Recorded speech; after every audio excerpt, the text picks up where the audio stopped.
Welcome to the Elite Form Podcast, episode number 9. Dr. Andrew Fry. Doc Fry's professor in the Department of Health and Exercise Science at Kansas University. We first met because he did the first validation study of the Elite Form system. So this is going way back. Doc Fry was in town visiting his alma mater from his bachelor's, Nebraska Wesleyan. And so we were able to have a chat at Crescent Moon Coffee.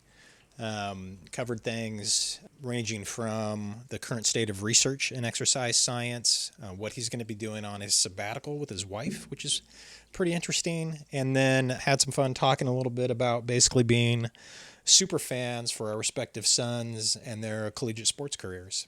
So without further ado, Dr. Andy Fry. Game's February 1, so they're having their last two scrimmages Friday and Sunday, and he just heard the batting order. He's going to be number 2. And I said, you like that? Because his bat's been doing well. He went back to his original old stance and his old approach, and he's got a different mindset. But it's like it took a little bit, and then it's like he's done pretty well this fall. And so anyway, but he's number 2, and I said, you like number 2? I thought he might be there. But he says, actually, yeah, he goes, they do their batting order a little differently here. And he says they really like to put their good hitters, and one of his roommates is in the 4 hole. He says 2 and 4. They like a leadoff guy that, but the guy's not a speed burner, but he's a good, solid player. And then they put one of their better guys in the 5 hole. I don't know, there's just a little bit different. Interesting. And so he's in the 2 hole, which bodes well. But anyway, he'd been contacted here by a professional team in Europe, in Sweden. Really? And so he was talking with the coach because they would like to know soon, because they'll fly him over and now you don't make much money, but it's in their Swedish first division pro. So you got food and housing and maybe pick up some money and so forth, but they are allowed to bring in, I think, 2 import players a year. And so he was talking with them. It sounded, in so many ways, it's cool, but he's like, I don't want to commit this early. Season hasn't even been here. Sure. And it's kind of like, it's one side of me, if he said, yeah, I'm all for this, I would say, go for it. And then you don't have to worry about anything. And I've heard players that said, I probably won't get drafted. But then that also means, do you have a shot at independent ball? Right. And there's all different levels of indie ball. And international play, we set up an account. There's a company that helps hook you up with international teams. So anyway, last night I talked to him. He says, yeah, I think I'm going to pass. I just don't want to commit this early. I said, all right, let's move forward. Yeah. Well, if they're truly interested, maybe that interest will remain. Yeah. After the season, anyway. Yeah, and then internationally, you have Southern Hemisphere. They play in the winter, so Australia is a big baseball area, and about 10 years ago, Major League Baseball helped to organize the Australian Baseball League. So they've had all these state pro, semi-pro, whatever you want to call it, leagues for quite a while, but they started a league in Japan and Korea and the U.S.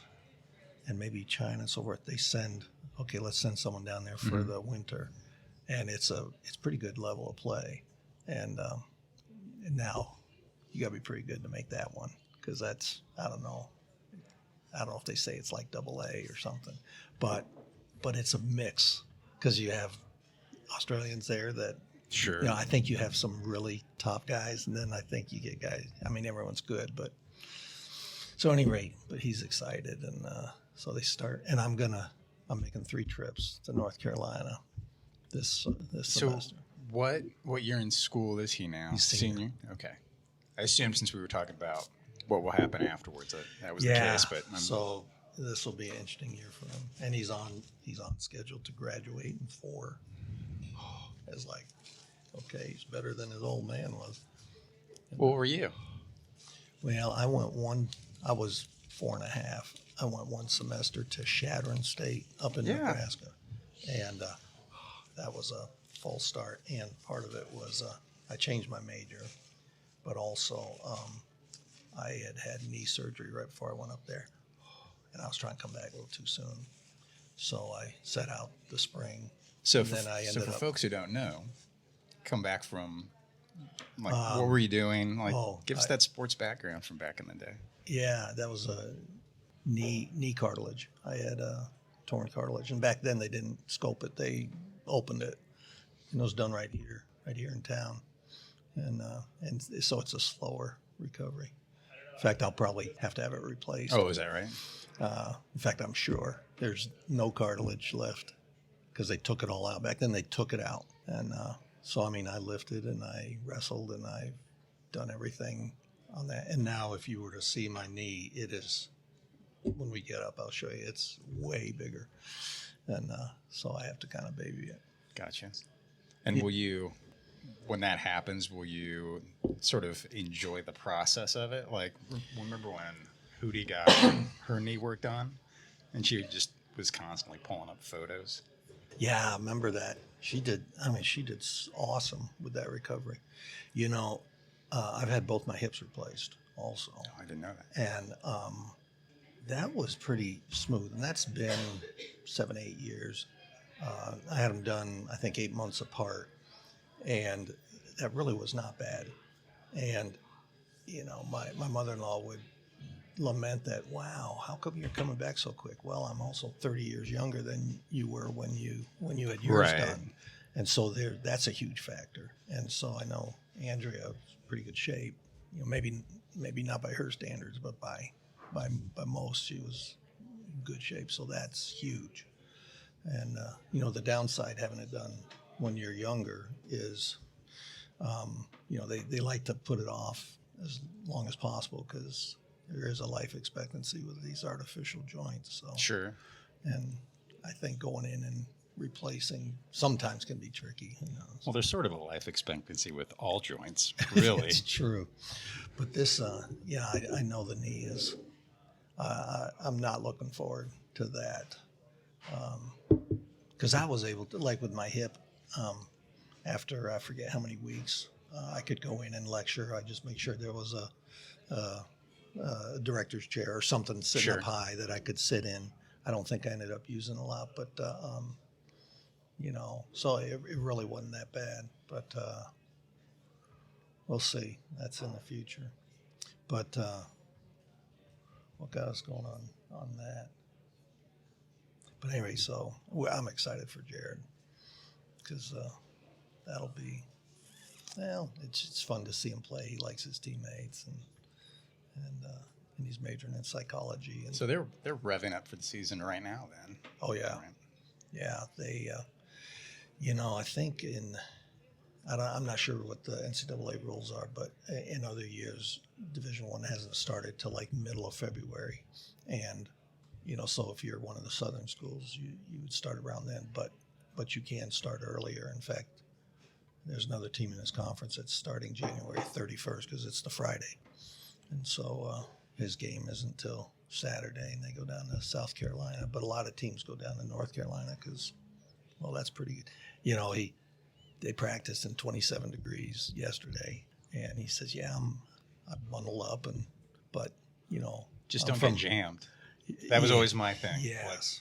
Like, if it's inside, I may just open up and not throw the hands. I may just let that one go by when it's 27 degrees. Well, you know, I love, you know, partly because he's catcher, so he gets in the inside story on a lot of stuff. Every single pitch, he's right in the middle of it, and so it's just fascinating hearing him talk about the different pitchers and who's not afraid to come inside and whose breaking balls are really moving, who can hit their spots, who can't, you know. But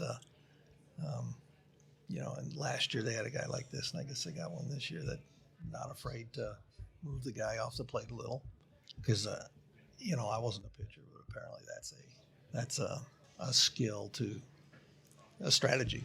You know, Oh, no, absolutely. you're not trying to hit him, but we're going to move him back. Speaking as a former catcher, absolutely. That's right. That's Absolutely. exactly right.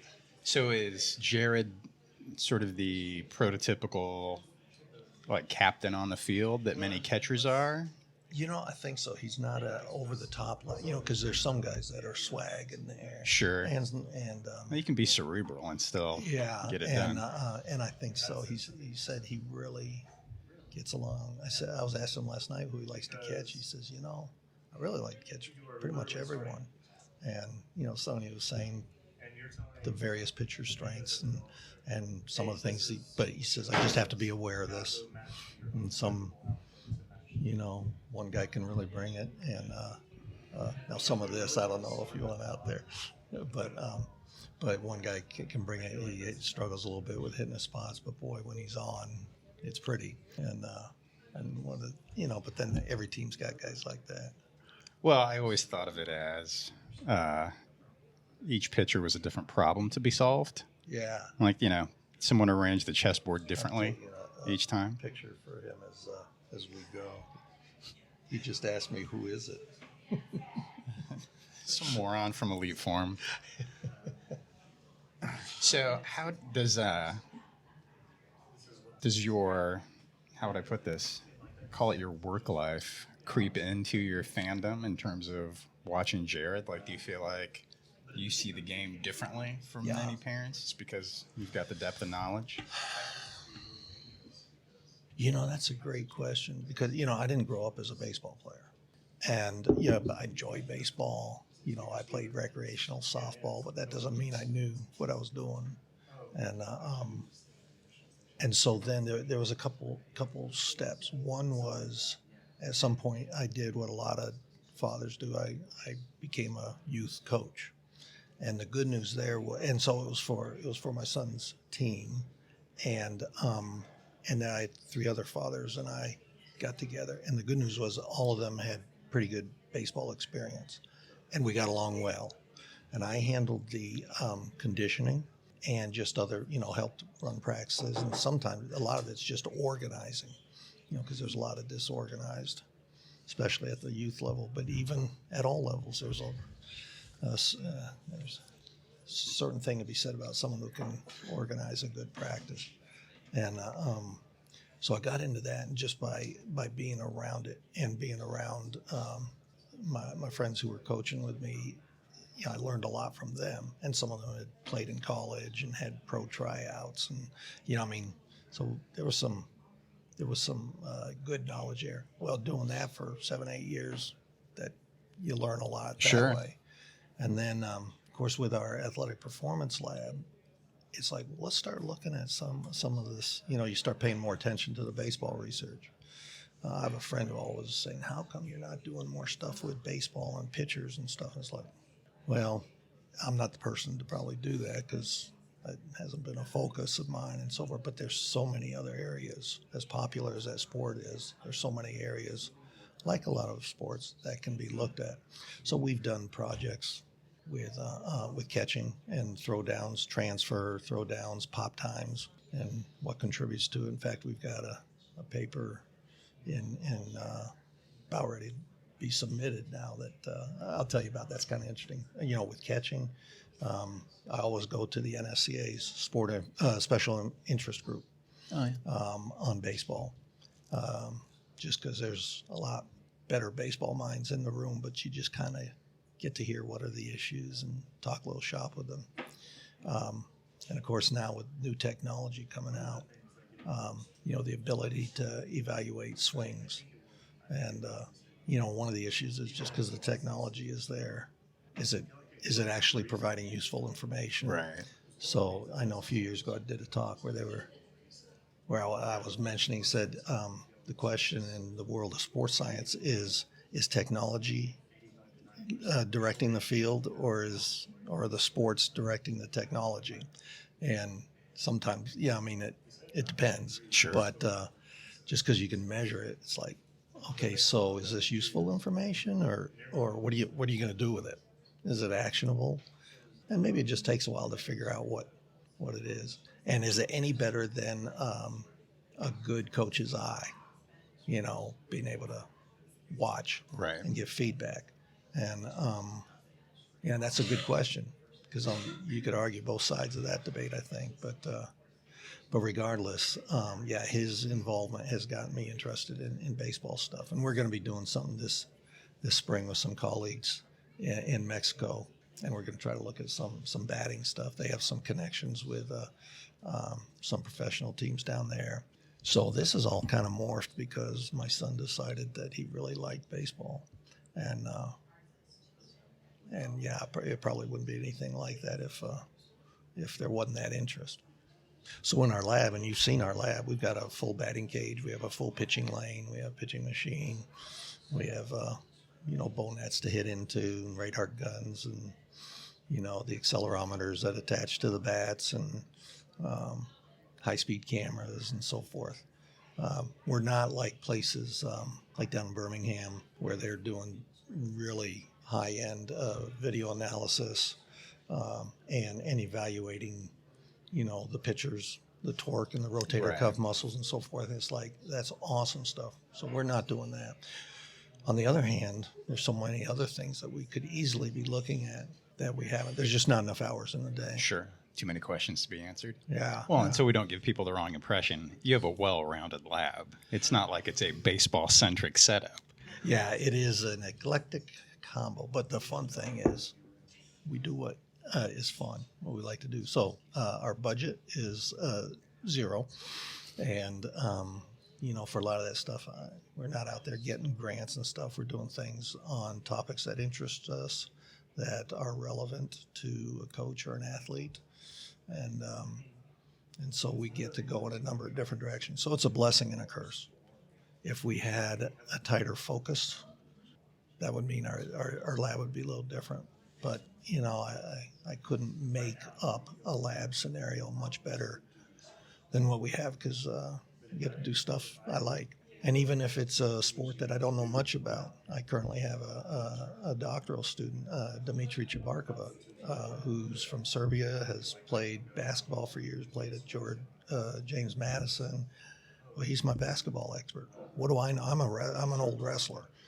I don't know basketball. Probably the world's worst basketball player. Well, the fact you're at KU, that's maybe true. we shouldn't have you say you don't know basketball. That's true. They, by osmosis, everyone at KU is a basketball expert, I guess.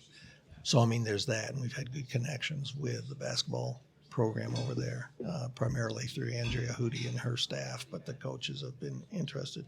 But, right now we're doing a number of things with basketball, looking at the mechanics of free throws and making or missing, or why are you such a great free throw shooter? You shoot 80% and I shoot 40%. Are there some things that we can pick up as far as where we can quantify it? So we've got a project with that going on. We're doing, this is fun, dunk research. So we just had, is that paper out? No, it's in review, but we have some work that is looking at what are the forces during a dunk.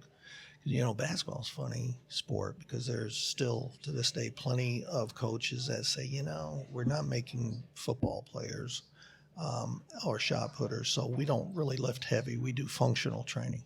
And the term functional drives me nuts because, what is functional? But one message I get is, we don't want to load them very heavy. But what we have found is, what you do in the weight room is obviously important. So let's take a look at what are some of the forces that go on out on the basketball court. Well, let's do a dunking study. So we had a force plate, one of our large force plates, and we brought a bunch of guys that obviously had to be able to dunk. Right hand, left hand, one leg, two legs, two hands, whatever. And so we're looking at the forces. And then we'll be able to compare that with other activities that go on typically in a conditioning program. Maybe we should. Now, what we're going to find shouldn't surprise anybody, but the data's not out there. And that's always one of the challenges with a certain amount of research is that, you made a comment about kind of the coach's eye and its value. Like sometimes data confirms. Yes. What a coach who's, been in the game for a while effectively already knows. And there's nothing wrong with that. Well, I think that's where the value of, well, the technology, the measurement methods, that's so helpful because you can quantify confidently a variable or a value that you are interested in. But that alone is meaningless until someone knows what it means and puts it into context. So it's not just a black box. Oh, the number's good. The light's green. Excellent. Good. Well, the intelligent coach knows what that data means and what it means for that individual, and puts it into the bigger picture. So it's just one piece of the puzzle, one tool can be very valuable and very helpful. And at the end of the day, like you say, maybe it just reinforces what the coach suspected, but now I can quantify it. I can track progress of the individual, or I can compare, or whatever it is. That's the purpose of the testing. But yeah, so the technology, you have to watch out for the black box thing. Well, I flipped a switch and the number came up, and look, this is good. Okay, it's not the only thing. So yeah, it's an interesting field. So in terms of the work you do at the lab and the areas that you're focused on, like what drives that? Is it student driven? It's a combination of both. And this is something that I've consciously made a decision to do for years. I guess from the start of my career. There are some people in the world of research that, when they have a student come, they will say, here's what your project is, because this is what I do, and you're the next one to walk in the door, and so here's your project. And there's nothing wrong with that. That is a very focused research agenda, and we're moving in this direction, and if you're jumping on board with me, this is where we're going. Occasionally, I've given some direction or strongly encourage people, but quite often I view my role as a mentor as being someone that can this student find their direction. And one is before they ever come to work with me or to be advised or mentored by me, we obviously meet so that it's like, what are your interests? Are you a good fit to begin with? Because if not, then let me make some suggestions, or, now it's not that you're not a good candidate or academically capable or anything, but it's like you want to be somewhere that's going to get you where you want to go and you're interested in it. Because what I don't want is someone working in my lab that's just doing it because, well, I just got to do this to get my degree and yeah, whatever. And that's not that hard to avoid, I think. So as a result, we try to find something that interests them. And it may take a little bit. I tell my students that the process of looking at your thesis or dissertation starts from day one. Now, we don't nail it down for a while, and the academic calendar and guidelines don't let you declare or propose a thesis or dissertation topic for a while.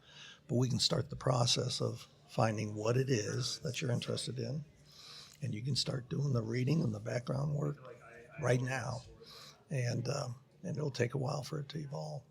But then you've got people that they're invested in it, they're interested in it, and the net result is they come out.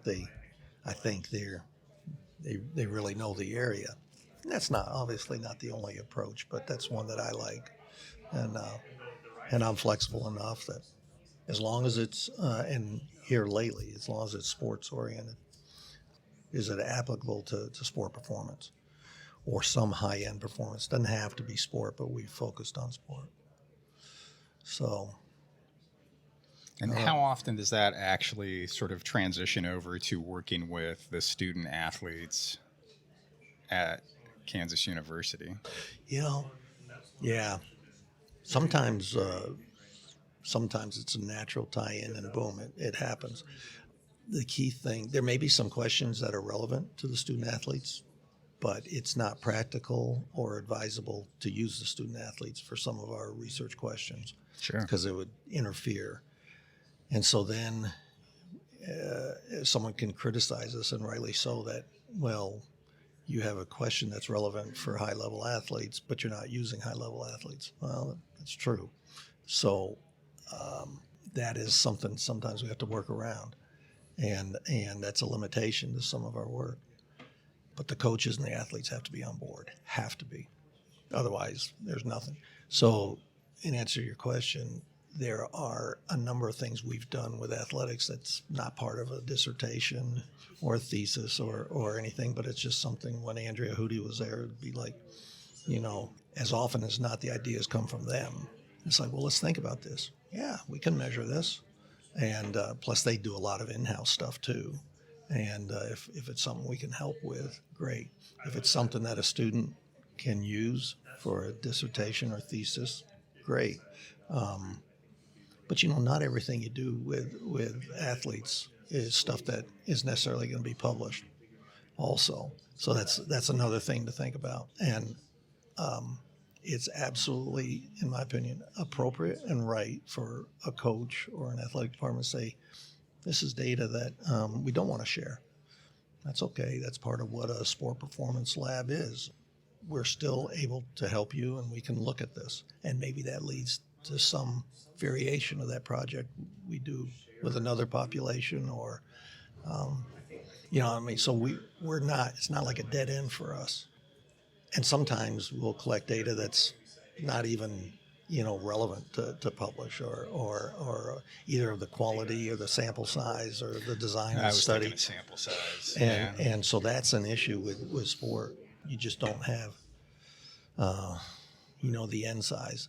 A few years ago, great talk by Bill Sands, who worked with the U.S. Olympic Committee for years, and I've lost track of where he is now, but I enjoy reading his stuff. But when he talked, he said, look, I work with Olympic-level athletes, and these are among the best in the world, period. He says, good heavens, even when we have something we want to write up, we get crushed for not having a sample size that's big enough or not having a control group. And it's like, but in that world, you don't get to necessarily have a control group. And, anyone who's taken a research design class, the chapter that talks about study design, well, you've got everything from the tightest controlled study that NIH would love and, pharmaceuticals would love and have to have, to quasi-experimental designs that, there are limitations to it, but it's still, if it's interpreted appropriately, right, it's helpful. So some of it is finding what's the research outlet out there where that has reviewers that understand that, and also making sure that as you write it up, that it's interpreted appropriately. So that's that is a challenge, and we've run into it too. We run into it on a pretty regular basis. So that's kind of a challenge. And then on the other hand, you've got, and I'll get into area that some people might disagree with me on, but in the world of research, there are so many new research publications out there now. And a lot of them are for profit. And in my opinion, there's some places, from what I understand, you pay the page charges and it'll get in. And so then where's the quality control on some of that stuff?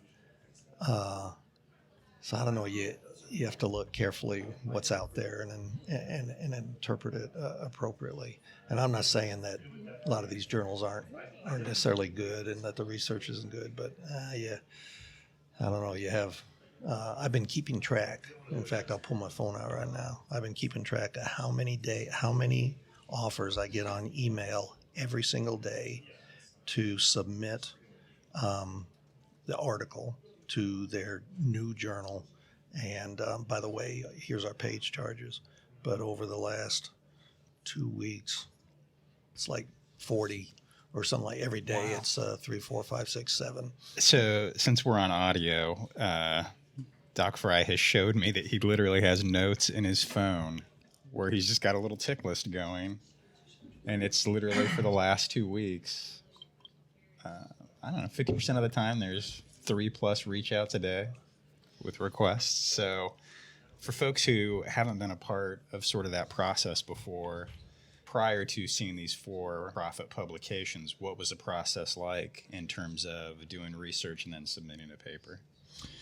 Because I think a lot of people understand research gets done, but they don't really know what goes into the back end of that. Well, the research world is, like a lot of worlds, is going through transitions and evolutionary processes and so forth, and it differs in different disciplines. My wife is in sports psychology, and this is much less of an issue there. One of the issues when we get ready to publish something is, okay, where do we want to go? Where's a good journal? That has a good audience? And we look at things like impact factor. Are people actually going there and citing it and so forth? And unlike what some people think, a journal's impact factor is not necessarily a measure of quality. It was never designed to be a measure of quality. It was simply a measure of, are people going It's just eyes to these journals and citing them and so forth. And there's other measures that are also used that are helpful for quantitative evaluation. But it also depends what field you're in. If I'm doing research in cancer research, well, the number of citations my research gets is way different than if I'm doing it on some more obscure field. And it doesn't mean the journal's better or worse. It's just you're in a topic area that's getting a lot of attention. And I mean, this is good information to know. But years ago, you would submit your paper, and it would be reviewed, and the journals made their money by subscriptions to libraries and in some cases to individuals. Well, cost of journal subscriptions is astronomical, and if you look at the budget of any university library, it'll blow your mind how much they spend. And then it's only gone up, and a lot of libraries are rebelling, saying we're going to drop a publisher's journals. And I know that's happened at our university, and so then you end up with all of a sudden you don't have access to a number of journals. And I don't know when this happened. This has been the case for a long time for some journals, but they have either page charges that you have to pay for after it's accepted, or some of them have submission fees, or some just have a publication fee that gets you have to pay if you want your journal out there, if you want your article out there in their journal. And it can range from just a few $100s to $5,000. I was just reading the other day there's some that high. And well, where's that money come from? Well, it comes from your grant. Well, what if I don't have a grant? Or what if I'm in a field, or in a lot of the stuff we do in our lab, we don't have a budget for it. Sometimes we can, ask for funding for it. Our university actually has some funding, but I'll be honest, my university may not want me to say this, but it looks pretty cumbersome trying to get it, and it's a limited amount of money for a large university. And so, and some places are very proactive on it. And so they want their people out there and getting the name out there, and they do it well, and they support it. But there's a fee. So in my lab, I've got 2 lists of journals that we consider. It's the ones that don't charge you, and then others that's like, okay, if we go here, there's a fee. How are we going to do this? And so that is a big issue, because that becomes, they're now for profit. They're a business. So this little list I showed you, even today, this is still early morning. I've already had 4 requests this morning, and I'm not saying this because I'm anything special. I'm sure there's a ton. Everyone's getting this. These are mass. Well, they're probably emails. they're effectively sales cold calls. It seems Yes. like. And from all over the world, from all kinds of, I get asked to submit my research to dental journals, to gastroenterology journals, to dermatology. I'm like, okay, well that's not even real, but it raises an interesting issue. It also raises an interesting issue. Where is the sports science research going? I've read some what would be called sport or exercise science research that's in some of the most obscure places that are complete. I think the mission of that journal is completely inappropriate, but it gets in there, and now it's cited and it's out there. And I'm guessing who reviews it, because I doubt that it's the sports scientist or the exercise scientist. It's somebody else, and that's a little disconcerting. Doesn't mean that what was written was necessarily bad, but in some cases, there's enough cases where I'm like, wow, this is a little It bit changes scary. the barrier to entry, though, in terms of getting published. Exactly. So, not that we're any different than a lot of places, but it's an issue that we're very much aware of. And back to the world of sports science, we're finding that there are actually some what I think are some really good journals that sort of obscure. I'm like, wow, I hadn't heard of this somewhere else in the world. And nowadays with the way these journals are indexed, at one time I thought no one will ever read this because no one even knows this journal's out there. Well, now they're becoming more and more visible. And there are some places that I look down through their table of contents, and even if it's not topics I'm directly interested in, it's like, yes, this is the journal where some of our stuff needs to go. And you look down at the editorial board. Okay, who is it who handles this? Oh, okay, these are people that actually work in the profession. Okay, that's another good sign. And So say I'm a younger aspiring coach, and I'm trying to lean into the science a little bit, and you and I are chatting over a coffee, and I ask you, like, so how do I cut through all of this? Like, what would you recommend, like, to that person? Because obviously there's, as you just described, there's a lot of things out there. I have a limited amount of time as a coach. Like, do you have sort of a tick list where you'd say, hey, start here, or how do you think about that? That's a great question.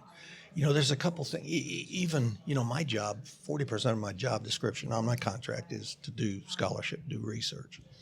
So, I mean, I should have all the time in the world to do it. And I struggle with it because how do you keep up with it? And there are some additional challenges. Social media can be a blessing and it can be a curse. And there's a lot of stuff that gets published out there that I first find out about it on social media. But it's also like sometimes it is, it may be good stuff. It may be like, wow, this is, I don't know. You see all levels. Now I'm speaking purely in my own opinion.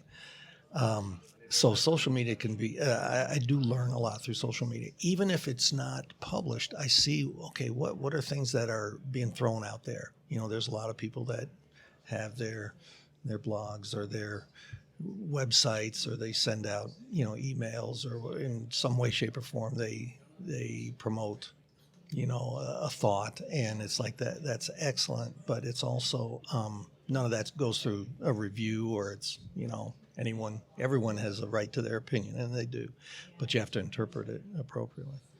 So one of the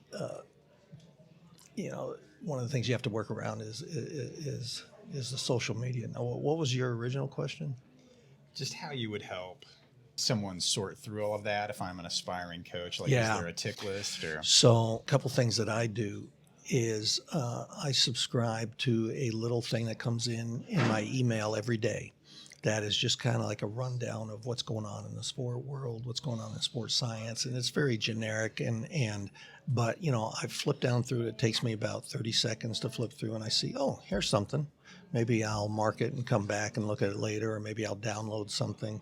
I find that helpful, and that it's just a little service. I pay $30 or $50 a year, but to me, it's helpful. Kind of keeps me grounded in the sports world, both as a researcher, but also, okay, what are some issues that are out in the sports world and in general. There are other kind of resources too, where you can, being at a university, but it's not just university. You can routinely search for certain topics and try to stay on top of what the literature is out there, and that's critical because there's a lot of stuff coming out, and there's parts of the world that are promoting more, doing more and more sport related and or exercise related stuff. How do you kind of mentor someone coming through? Is just being aware of, helping them have an awareness that, research can come in a lot of different ways, shapes, and forms, and how, just being able to make their own value judgments as far as the quality of the work and interpreting it. Just because it's in black and white doesn't mean it's correct. I'm in the process of working on a review that will take a while to come out, but what's driven it is there's stuff that's out there that's published that is 100% incorrect. I mean, and this is not an opinion thing. This is where Someone said 2 + 2 = 5 type of thing. And it's also clear that they didn't go back and see what they were looking at. It's like, okay, this is muddying up a topic out there. And it's not to call someone out. It's instead to say, hold it, let's back up a second. Let's look at this topic, and let's look closely at the history of it and so forth.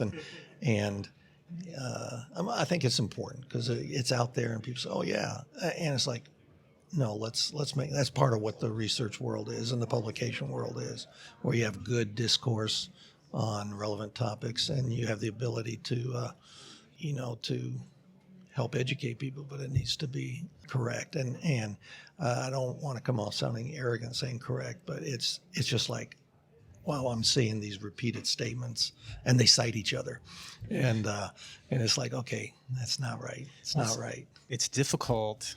It becomes a difficult conversation, I think, when you have to initially debate the facts to then get to a point where you can actually start debating anything that follows on from those facts. Yeah. Because, like, I don't know that it's arrogant if someone says 2 + 2 = 5 and you say, wait a minute. Yeah.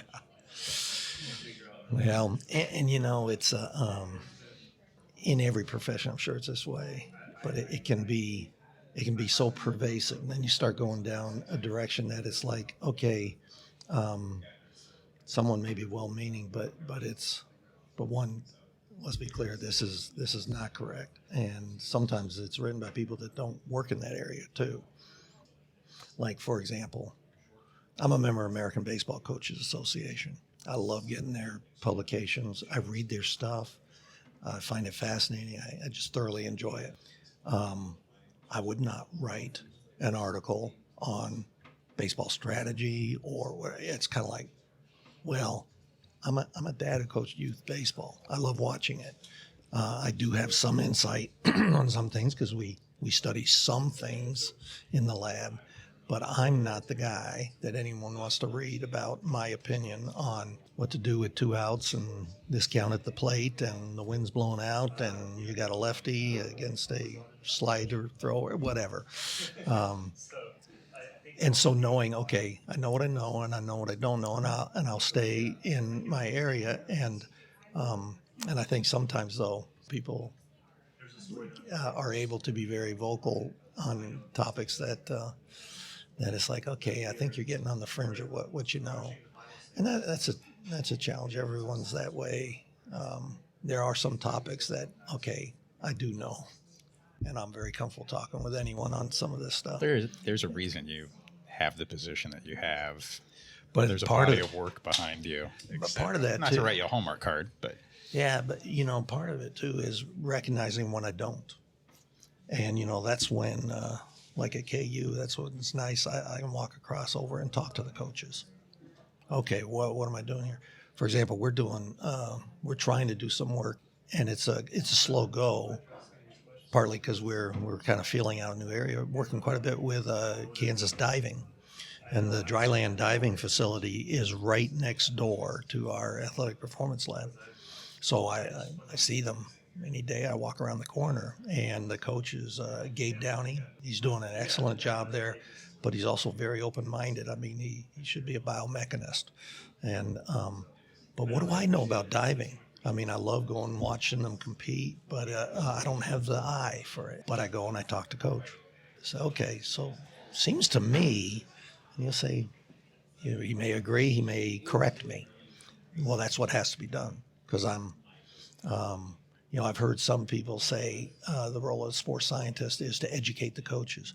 Well, yes, but I'll tell you what, in my opinion, there's more education that goes the other way. The coach is educating me, because they've got the practical experience, they know the sport, but it's definitely a two-way street, and it needs to be that way. In the world of sports science, you need to be open-minded both ways. Everyone likes to say, well, the coach has to be willing to work with you. Well, the sports scientist has to be able to work with the coach. And you don't get to call all the shots. You know, can we collect data? Yes, no. Is it a question you're interested in? Yes, no. Gee, could we publish or present this? Yes, no. I mean, it may be no to everything. Well, that's part of the territory. But I think I kind of went off on a tangent here, but I think that's how these things work. So that's more than fine. More than fine. But yeah, being able to communicate with the coaches. I mean, yeah, you can't come in and say, here's what we're doing. They may say, yeah, no, you're not.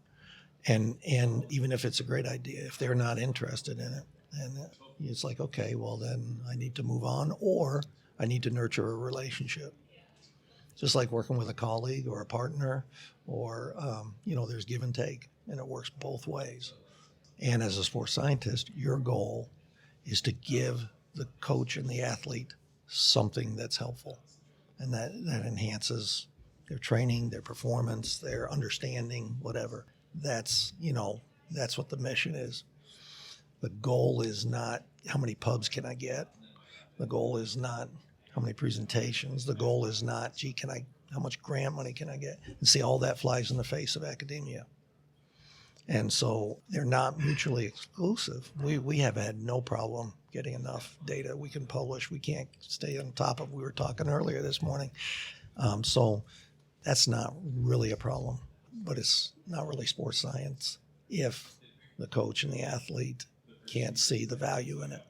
And it's fun when you have that relationship with a coach or a team or a group, and it's like, okay, and they have a trust in you, and I mean it's both ways, and it's not automatic. You can't just hire me and come in. It's like, even if I have great ideas, maybe I'm a jerk. I don't want to work with them. Just like, how do you have a good coaching staff? We got to be able to work together. How do you have a staff at your business or your company or whatever? You have to be able to work well together, and that's easier said than done sometimes. And there's a lot of egos in our world, myself included, and so that's one thing I've tried to do with our the Jayhawk Athletic Performance Lab. Is this is not a thing about me. My students are working; they work harder in there than I do.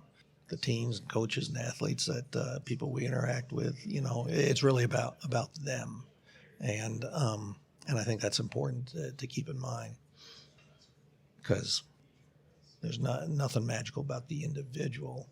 It's what's the direction and the mission, and what are you doing?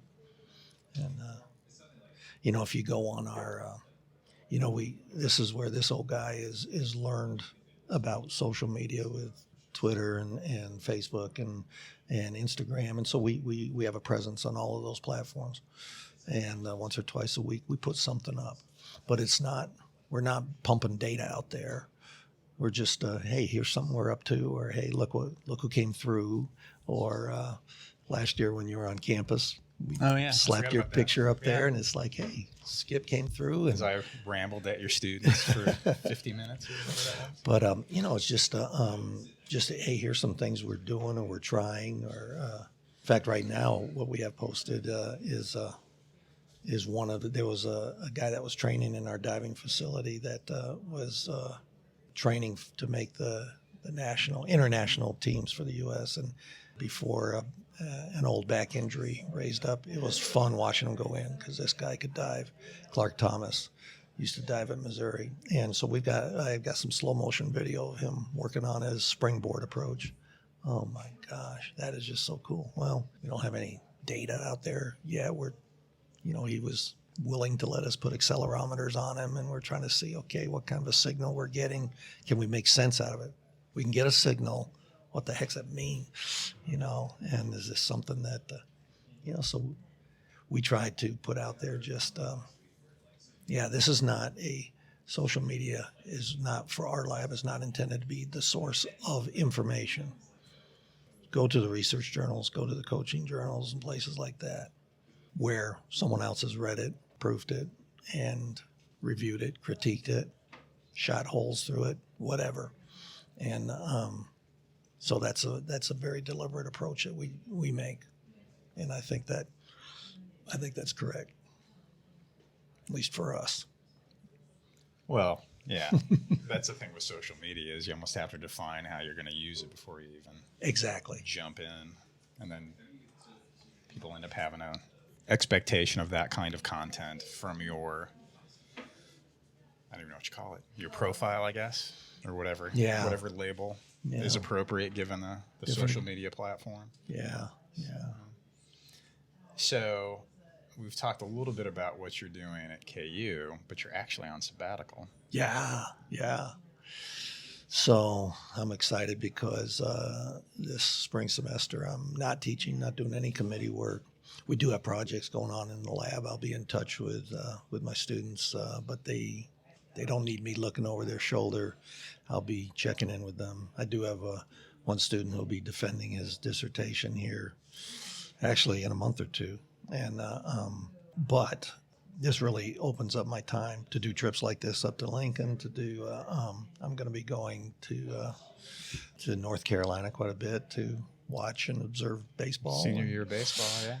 And I'm also the main project is to go down to the Universidad Autónoma de Baja, California, the Autonomous University of Baja, California, which is in Ensenada, about 2 hours south of San Diego. And I've been down to their campus several times. My wife, who's in sports psychology, we both were down there and did a lecture series last fall. But there's two colleagues down there in particular, Ivan Renteria, who is on the faculty there in their exercise science program.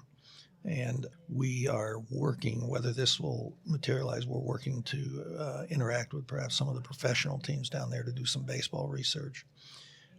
But as we were talking about, creating a good collaboration with sport teams is sometimes a challenge. And I'm not saying that in a bad way. It's just it should be a challenge, I think. We're still working on trying to iron out the details. But one way or another, we're going to be doing some projects. I'll be down there at some point. We haven't set up my travel schedule. So that's nice. But being able to write, I'm just already, as soon as I got my grades in last fall, I was reading, writing. I've got a list of new things that I want to work on. I also want to clear my desk of some papers that are in the process.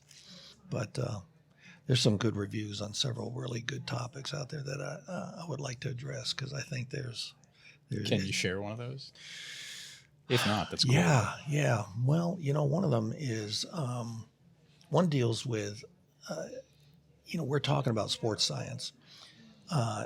In the past, my research agenda has actually been two-pronged. The other one, which is not unrelated, but deals with molecular and cellular adaptations in the muscle in response to exercise and primarily resistance training.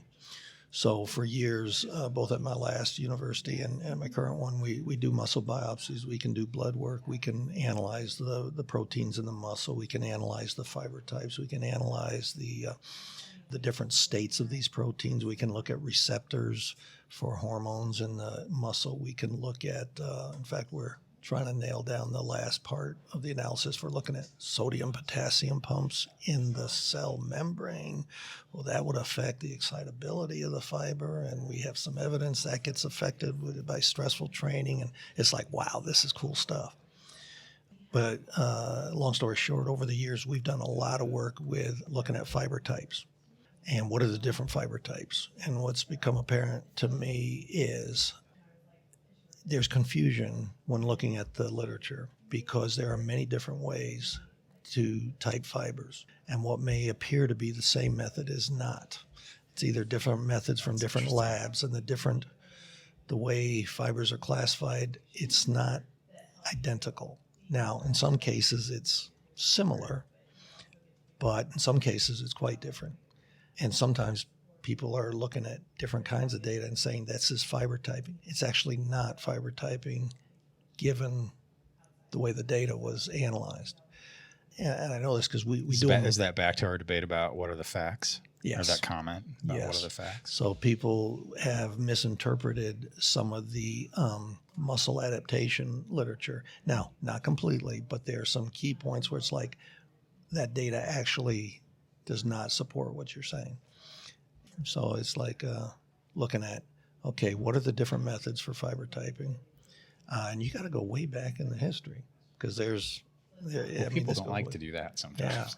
Yeah, and there's stuff. Is it animal research or is it human research? Because the fiber types are different in animals, and there's categories of fiber types that aren't in people that are in animals, and there's different names that people use, and there's even when you have two different methods that are trying to look at the same thing, but they do it differently.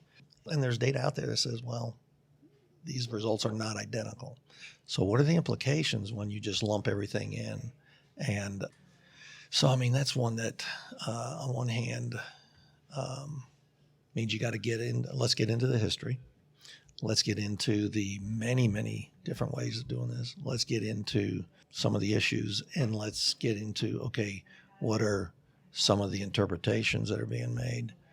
And so on one hand, that'll take a little while, but that's one topic that I find very fascinating. It's kind of like, and inevitably, the people that are actually doing that research are not the ones that are making some of these statements. They don't do cellular and molecular work.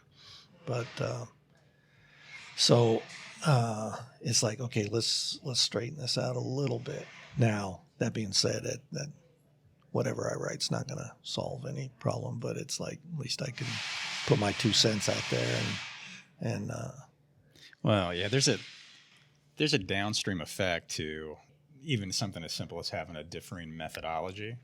Yes. Where now you've got 10 people that have read the abstract and they're making assumptions, and then another domino falls. So just going back and simply cleaning some of that up has a value. It's a related thing, and this fits right into to elite form, what elite form does and is able to measure.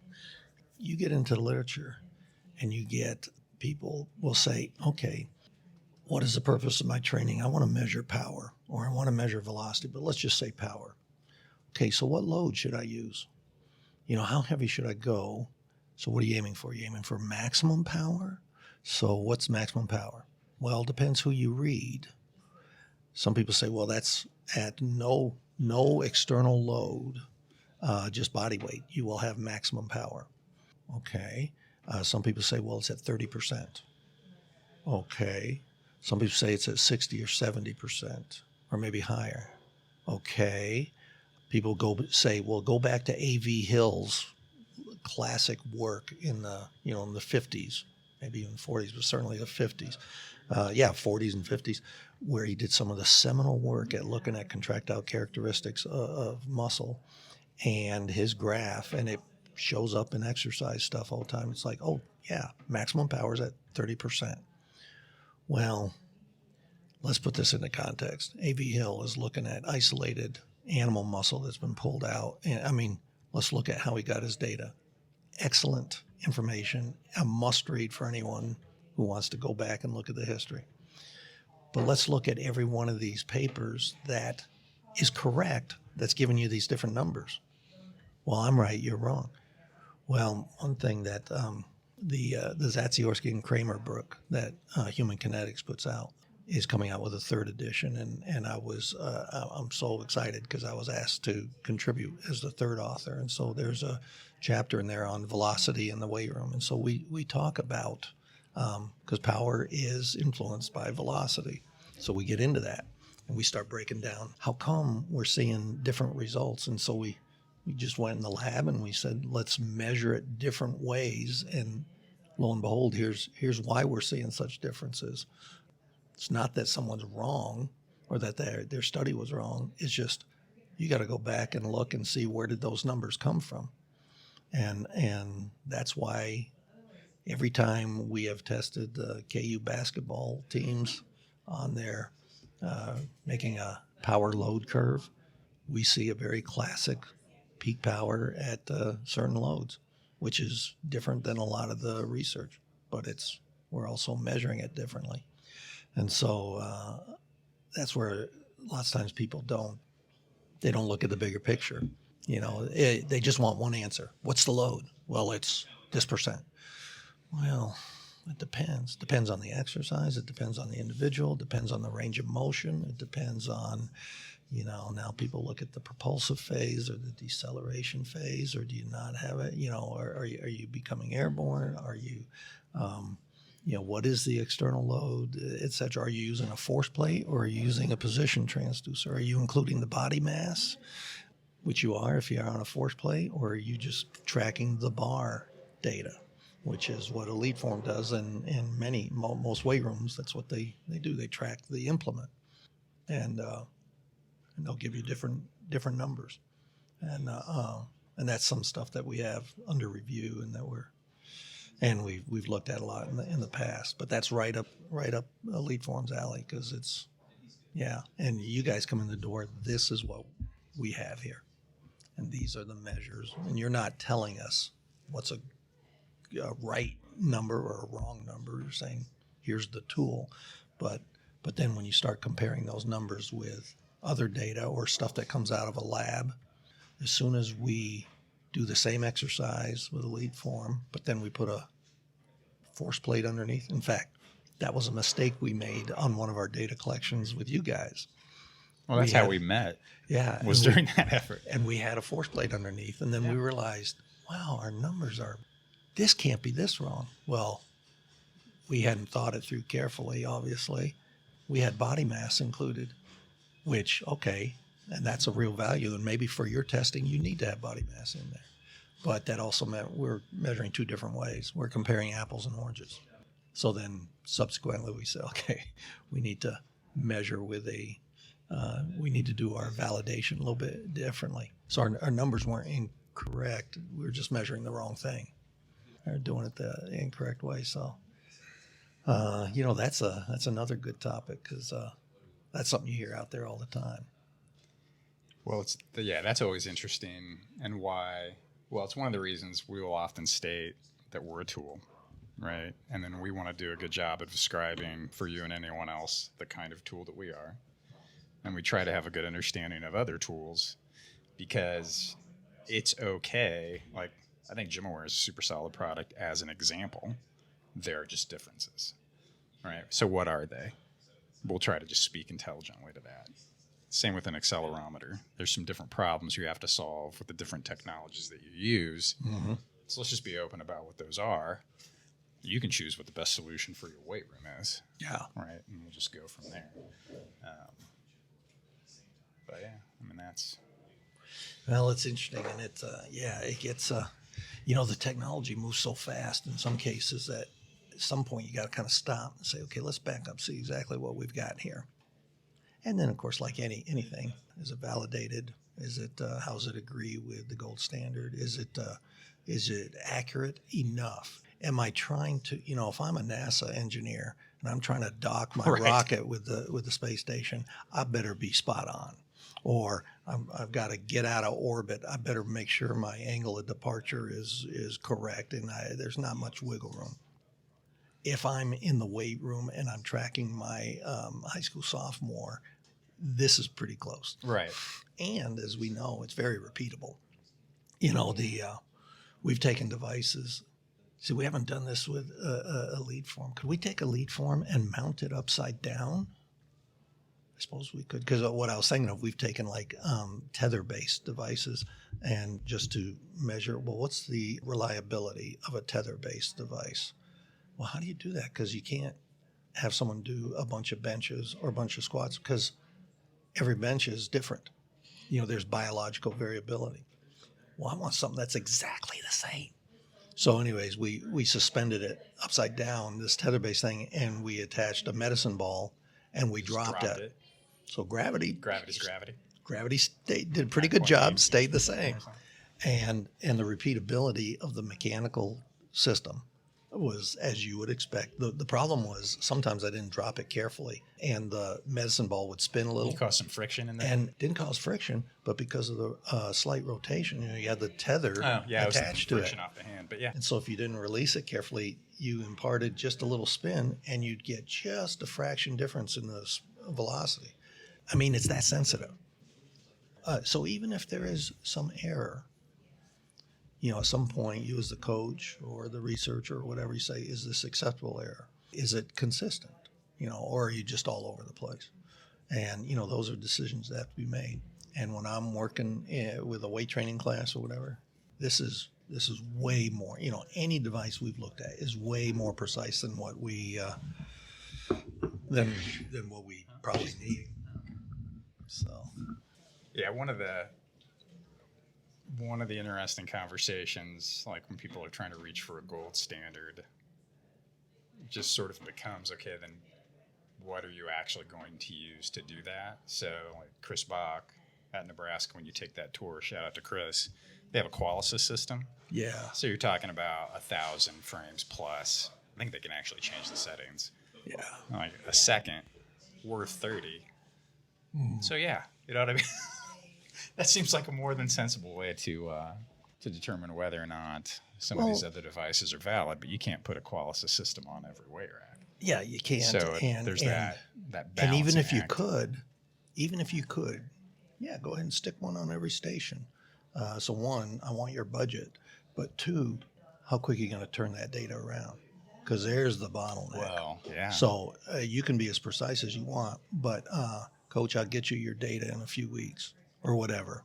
Or I'm gonna. It's just versus. There's the point of turnaround time is huge, and this comes up in one of the other chapters in the Zatsiorsky book is monitoring athletes in the weight room, and we don't spend a lot of time talking about it, but an issue that there's this short section on turnaround time. Can I get the data back in a timely fashion? And it depends on what the data is. But if I need to know what happened in this morning's workout, I need it now. I'm back in the office. It's before lunch. I need it now. That's a good point. Versus, I'll get it to you in a few weeks. Now, sometimes we've done projects where it took a long time to get back. Years ago, we did a year's worth of salivary biomarkers with men's and women's basketball teams across their 30 weeks of their preseason, in-season, and then at the end of the season. Well, that took a long time for us to turn it around. We were doing all the analyses in our lab, and we told them, you're not getting a report every week. Could have been, we could have sent it to a clinical lab. We didn't have the budget for it, but we also wanted to do our quality control where we did samples in duplicate. We had, the intra and inter-assay variances and stuff, and you don't get that unless you do it yourself. Or you pay double to have samples analyzed twice. The budget, let's not do that. So some stuff, it'll take a while. But other stuff you need right now. And then some stuff you need right now in the training session. So if I come in the weight room, and I know this was done, Allie Kershner, who's out at Stanford now, but she was at KU, and she used your system a lot.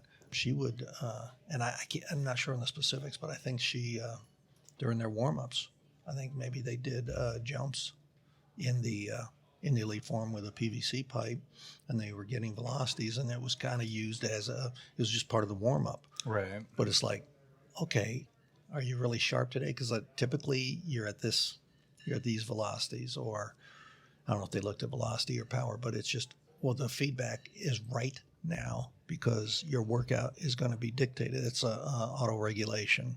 We've done some stuff in our lab with that, but whatever system you have, whether it's just filling out a survey, you look at it right now, or whether it's like what she's doing, something in our lab, we did something where it was a pre-workout jump, something that's quick, rapid, and we got the data. You look pretty sharp today. Let's be aggressive versus kind of beat up. Well, it makes sense. You had 2 games over the weekend. You traveled all night. You had a short sleep. And today, okay, it shows up. And, you need the feedback quick. And so that's another thing that people forget about. Yeah, it's nice to have the expensive system, whether it's Qualsys or Vicon or some of those. The researcher says, I want one of those in my lab. For me, it's like, I don't have enough hours to sit there. Right. And someone else can figure that out. I want the system that will do a valid, reliable measure, and will get it to us quickly. I suppose the buzzword might be actionable. Yes. Yeah, Yeah. making it a bit more Yeah. actionable. So I mean, obviously, it has to be a system that's been validated for that. But that's a huge thing, and every coach is on that. Yeah. I mean, yeah. I don't want to wait. Well, they have now. limited time Exactly. anyway, Exactly. in so many ways Mhm. that it's more Yeah. often an issue than not. Yeah. So see, we could take an elite form, and we could put it upside down, and then drop a bar. Now, that'd be pretty rapid. That might be too fast. I just Well, you wouldn't have to put the unit upside down. So if we're just kind of hashing this out loud, right? You wouldn't have to actually. There's nothing that would. We just see the open space, right? So can you the fact that it's moving toward the floor instead of away from the floor is a non-issue.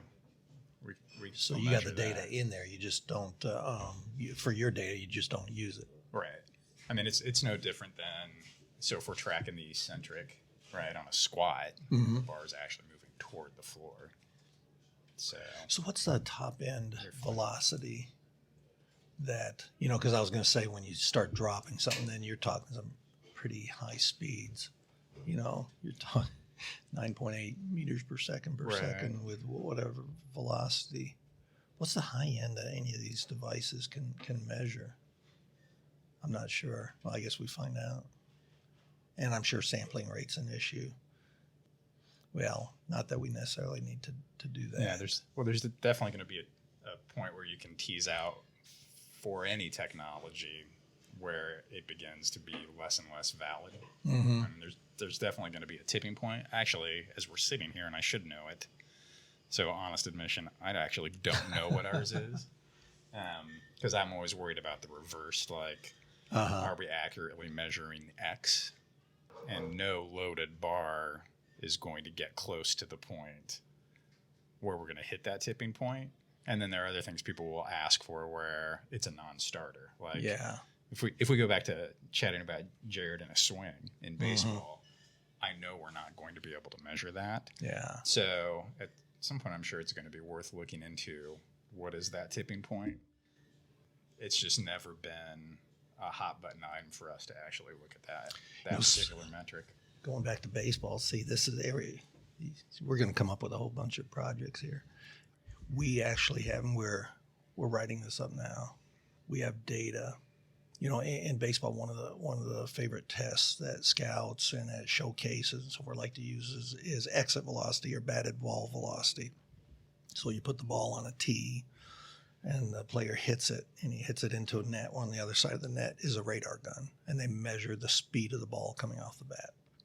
So on one hand, it's a fairly simplistic measure, but if you've got good batting technique and you've got the power and so forth, there is, and coaches and scouts have known this for a long time, the higher velocities are possible. It's associated with higher batting capabilities.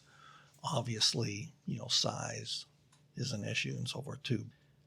So we actually have data, and we collected this a number of years ago with our university players, but we've done it with other groups as well, where we actually see there's actually a relationship, a significant correlation between lower body strength, as in squat 1 RM, and batted ball velocity. When they came into our lab, and we measured it, and we did high-speed video as well, but really we're looking at the radar gun.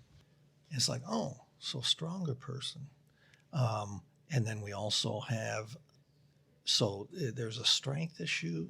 Well, okay. And then we also had them where they were swinging on 2 force plates, one for the lead foot, one for the rear foot. Interesting. And we see that there is a significant correlation between the force that the lead foot, so you get your load, but then as you're coming forward, you transition you transfer the weight forward.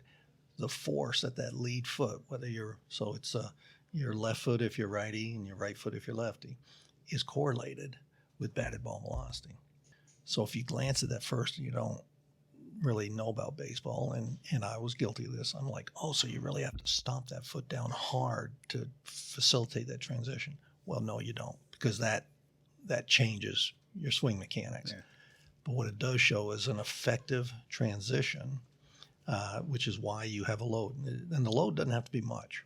It's not like you're doing a Sammy Sosa high knee kick kind of thing. You can do that, but some people are very compact and yet they still get that transition.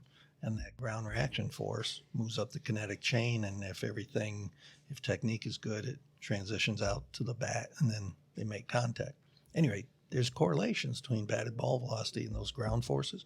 There's correlation between what goes on in the weight room. So, maybe I should make people stronger.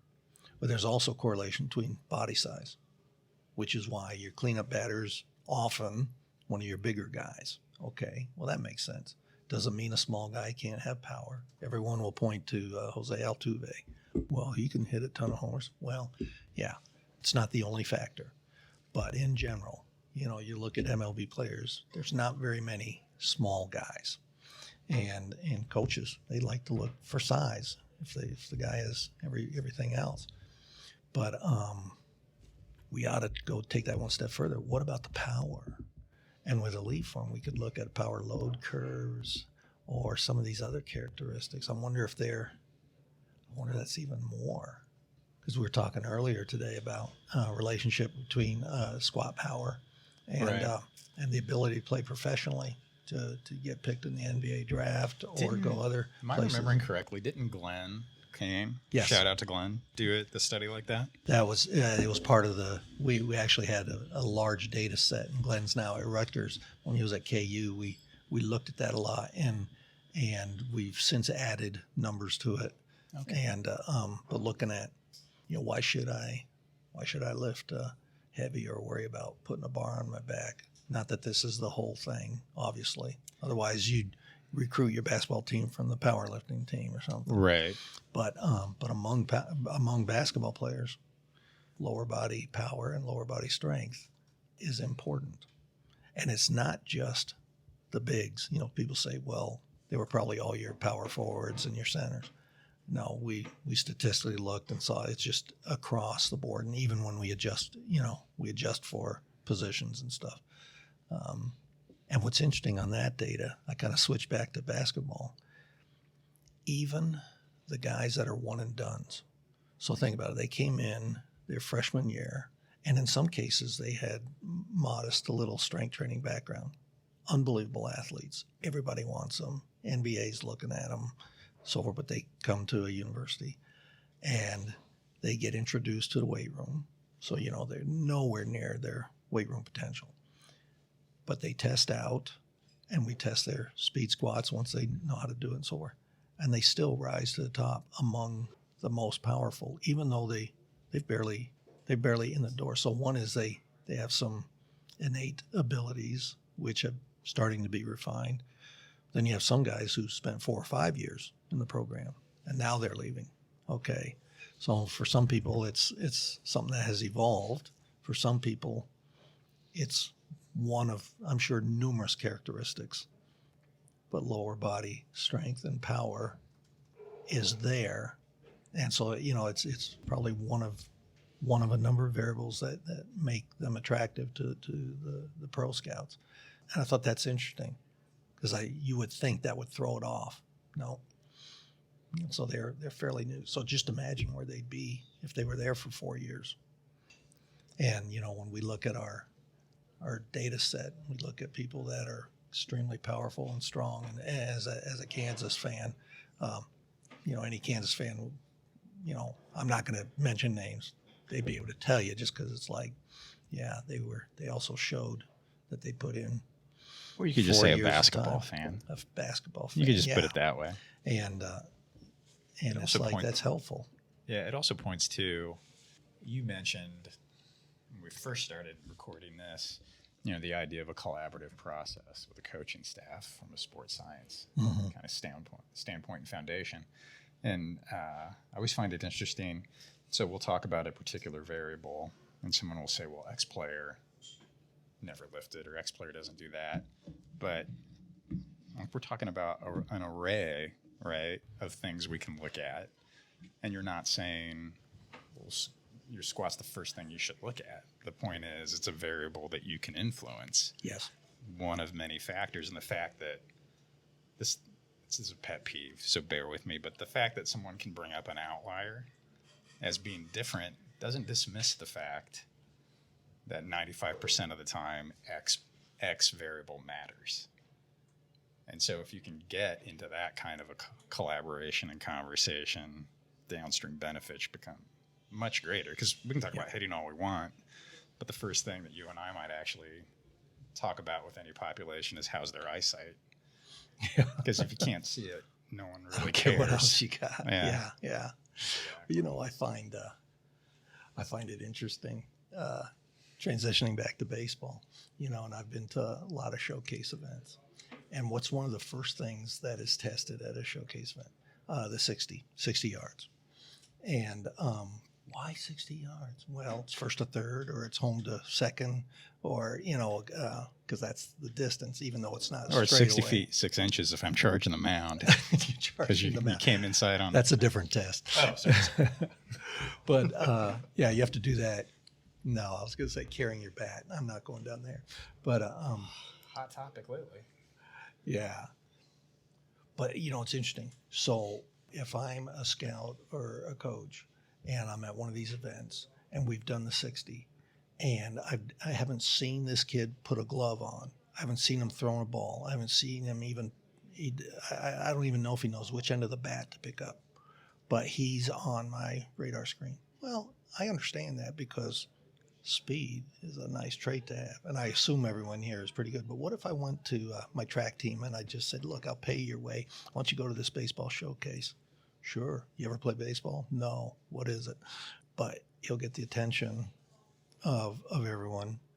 And like I said, understandably, except there's so many other variables. You know, we talk about, well, just because you're strong doesn't mean you're a great basketball player. No.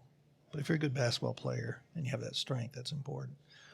But, you know, like speed, there's plenty of players that are good baseball players. They may not have that blinding speed, or they may play a position that's not as critical. I'm a first baseman. I'm a catcher. Now, rightly so, you could argue and say, yeah, but those guys got to be fast too. At some point, you do need some speed. But how are you measuring speed? In a 60? Or, you know, I would argue that for a catcher, let's do a 5 or something like that, where can you, how quickly can you, that ball that's in the dirt and you've got to go chase, how quick can you get to it? Can you guard your turf there? You know, so that's a different measure rather than top end speed. That's an agility. That's first step speed. Okay, so now let's open up another door. Everyone talks about first step speed. Okay, so who measures it? Everyone talks about it. I want to train it. We got drills for it. Okay, how you doing? Are you improving your first step speed? I think so. And that's one thing that's on our radar screen in our lab. Can you actually measure that? Because that might be more important. If you and I are on the soccer field, you may be faster than me on whatever the sprint test is they do, but first 3 steps, I'm ahead of you, which means I get to the ball. You know, because I'm not running that far for it. Well, and you get into issues of how are you having to move, because we're talking about, you know, oftentimes on a soccer pitch, you're dealing with quick lateral movements. Yes. Where I'm shuffling over as opposed to a classic, I'm not coming out of the blocks, for example. Yes. Right. So all of those things you can kind of, it's always a fun conversation. You just start to drill down, right? But then you end up with the time constraint of, I can't, you know, someone will argue, and I'm sure they're right, like I can't have 15 different ways to measure Yes. position groups, which then multiplies to 45 different, you know, whatever, however that ends up working out. Well, it would be really slick. And we're playing around with some devices and some outfits where, because with accelerometry, we think we can maybe do it. On paper, we sure can. In reality, that's easier said than done. But is there something that could be real easy to do? And it's like, all right, let's just measure it. And yep, here's the number. It flashes up on the screen or on my phone or on my iPad or whatever. Okay. So technology's there, and maybe someone's done it. We've been trying to work with a company that is moving that direction. We'll see. It's evolving field. Fun. Absolutely fun. I mean, it does kind of get back to what kind of one of the things you said, and I think Chris Bach phrased it as, what question are we trying to answer? Yeah. I'm like, Oh, there absolutely. are things when you have that good collaboration. Coach X may say it completely differently than you might in a lab. But now once we understand we're talking about the same thing, can we get measurement X? Yeah. Because I really feel like X tells us something that gives us a greater probability of success. Mm-hmm.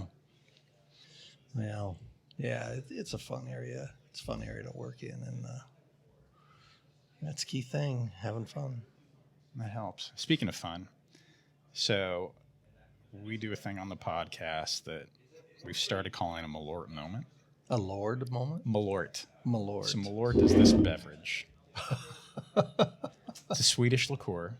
Okay. I'm wondering if we might just share a quick sip. Are you Yeah, open to that? we can do that. So I don't have to be you're on sabbatical. coherent. I don't have to be We're not on coherent the rest of the day. But I will ask you this. I was wondering this earlier. So we don't have glasses, which is unfortunate. Your wife is a sports psychologist. Yeah.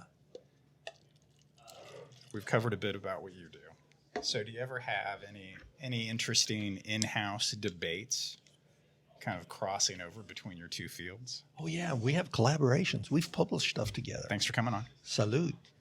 So, Issachia. what's that? That's Greek, I guess.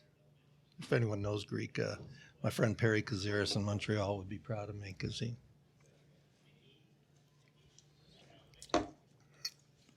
That's interesting. What is this?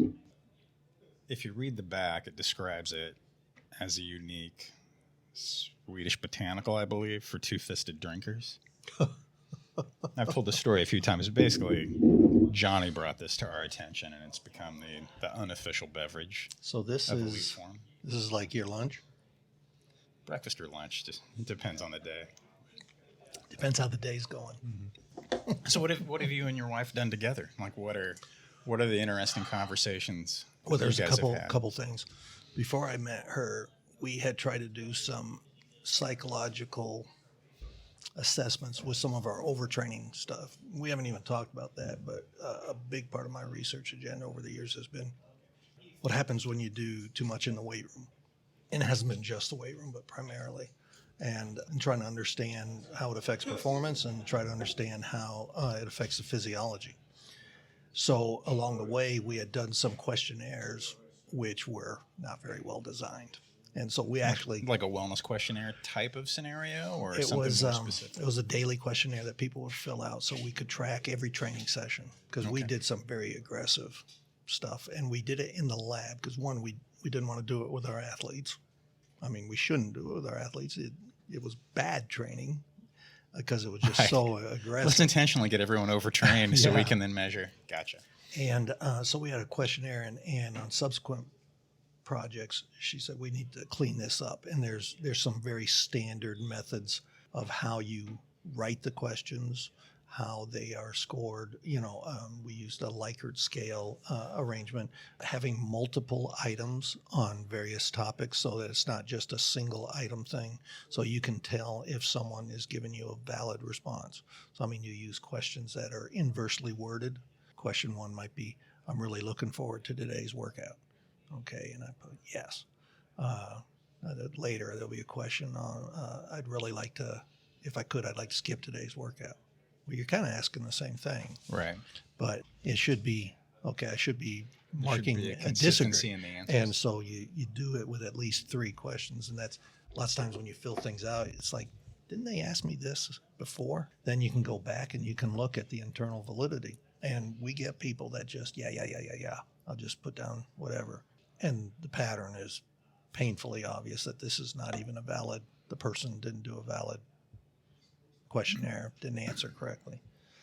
So, which means we didn't administer the test well, because that's wasted time on everyone's part. So anyway, she helped us It's gotta be with that. kind of annoying. Yeah. Well, it's annoying. You think, well, it's the subject. But then also, I didn't administer it correctly to relay the message and to actually hold people accountable, actually look at the thing before throwing it in the file and that kind of thing.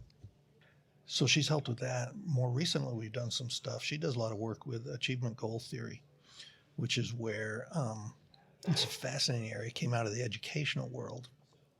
As a teacher, what kind of a motivational climate do I create in the classroom? As a teacher, I have tremendous ability to dictate that. And the motivational climate is not where I'm giving a halftime talk at the Super Bowl. It's, am I creating a climate that people want to give their best effort? And where you are, and achievement goal theory is how are people evaluated? I want to see that you're giving me your best effort. I want to see that you're showing improvement. Versus, how do I see achievement? Well, who's my best person? They're ranked 1 at the top of the leaderboard. Okay, what if I'm number 10? Does that mean I'm a schmuck? Or, where's that put me? Or I used to be the leader. Now think about this in youth sport. I'm on the youth team. Now I'm on the high school team. Oh, I barely made the JV team, and I'm sitting on the bench mostly, and I'm used to being the number 1 because all I've heard is if you aren't the winner or the stud, you're nothing. Right. And it's interesting because some of this stuff, and I don't want to speak for her, but American Psychological Association, she just wrote a chapter for one of their handbooks, and they actually have a book that comes out. Routledge just published a few weeks ago a book that she and her colleagues wrote on optimizing the youth experience in sport, and it's based around this achievement goal theory. And so you can create the climate that enhances their enjoyment, their effort, their improvement. If I'm a coach, what more do I want? Is that somewhat analogous to the phrase growth mindset? Is something I've heard quite a bit. Is there some crossover there? Or? I think there is, and I have to plead some ignorance on that, but I know I've heard that term, and so there's some related approaches. The one thing that I hear among some coaches and what I would say pseudo coaches is, yeah, but this is the real world. This is all about winning. Why do you think we play the game? It's like, look, the winning and the trying to win is part of the game. That's always there.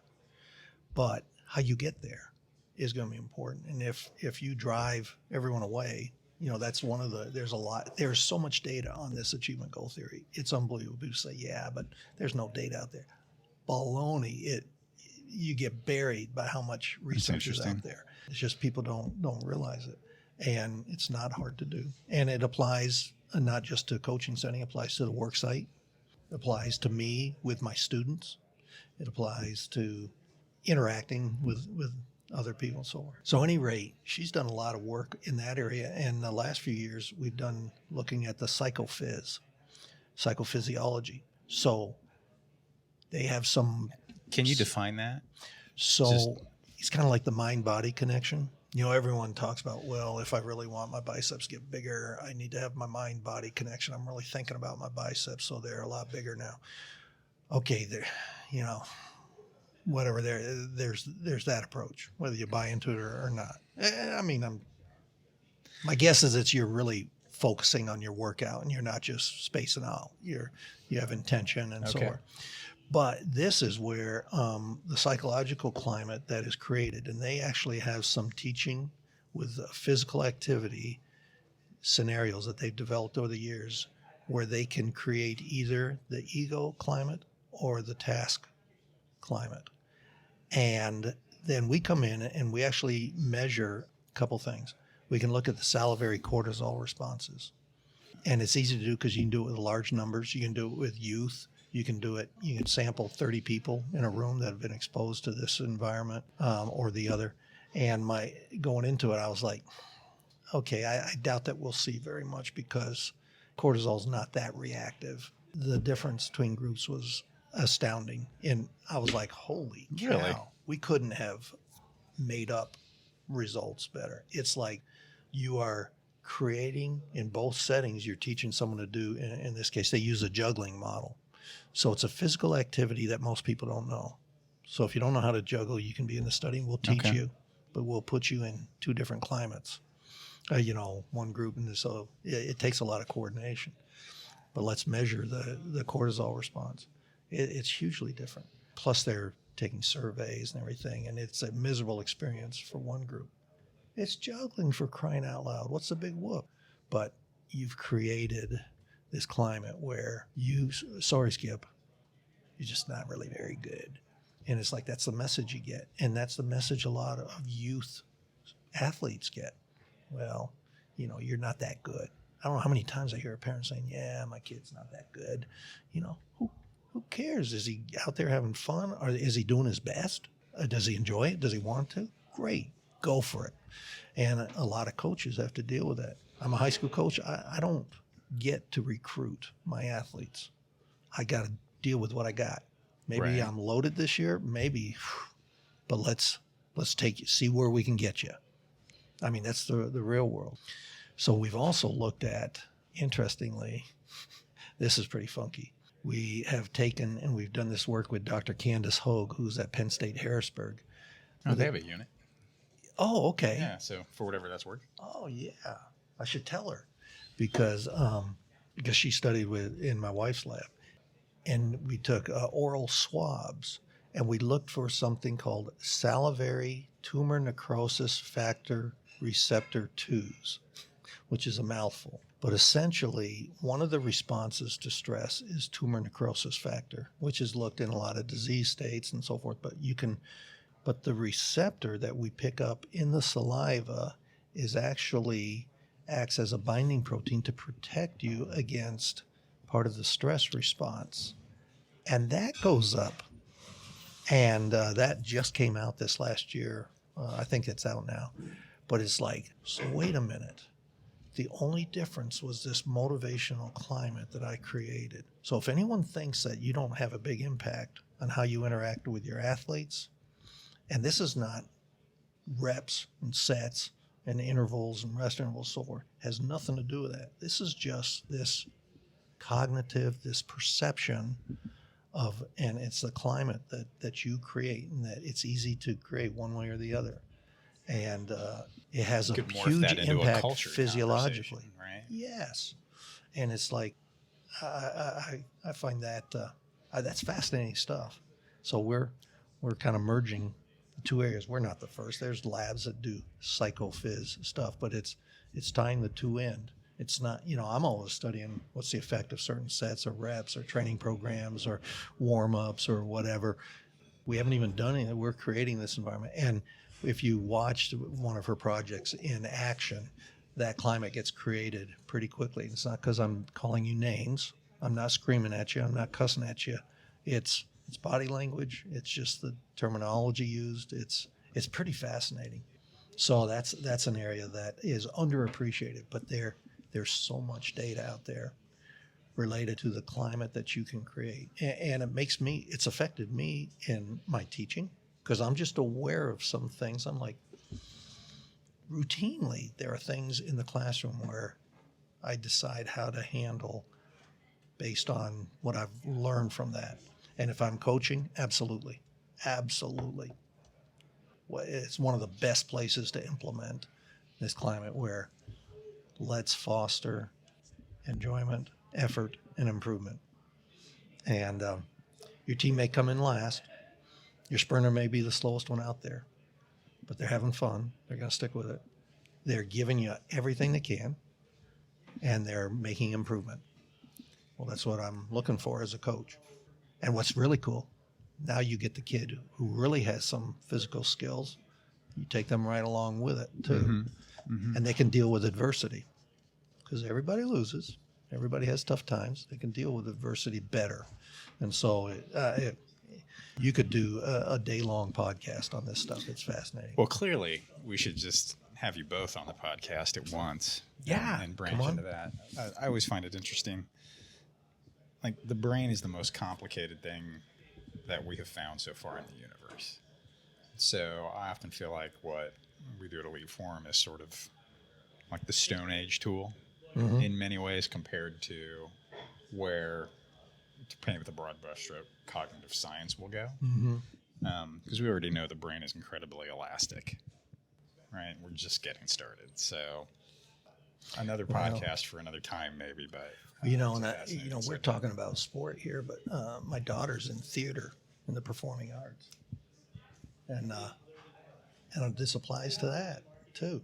You know, there's not many places where it doesn't apply, but you know, we talk about this. She's got to perform, and Thanks to everyone for listening. Really appreciate Doc Fry coming on. Please remember to do all those cliche things that one does for a podcast, like, subscribe, etc. If you have feedback, we don't really care, but you can send it to podcast@eliteform.com, and we'll take it under advisement. Thanks again.